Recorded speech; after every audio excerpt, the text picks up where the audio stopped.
চলতি অর্থবছর শেষ হতে বাকি আর ১.৫ মাসেরও কম, অথচ এপ্রিল পর্যন্ত ১০ মাসে বার্ষিক উন্নয়ন কর্মসূচি এডিপির অর্ধেক অর্থ ব্যয় হয়নি বলে জানিয়েছে সরকারের বাস্তবায়ন, পরিবীক্ষণ ও মূল্যায়ন বিভাগ আইএমইডি।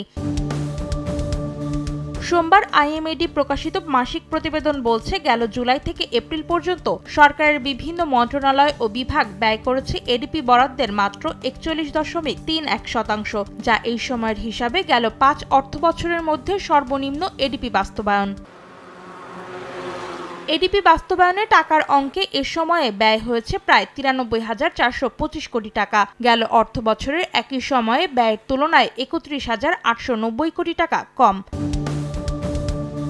প্রতিবেদন অনুযায়ী সবচেয়ে বেশি প্রায় ১৯,৭৬৪ কোটি টাকা ব্যয় করেছে স্থানীয় সরকার বিভাগ, এরপর ১৫,২৭০ কোটি টাকা ব্যয় করেছে বিদ্যুৎ বিভাগ। সড়ক মহাসড়ক বিভাগ খরচ করেছে প্রায় ৮,৬২৬ কোটি টাকা।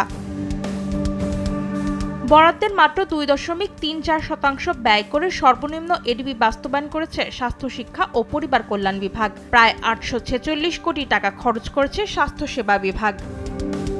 অন্তরা সেন, সময় সংবাদ, ঢাকা।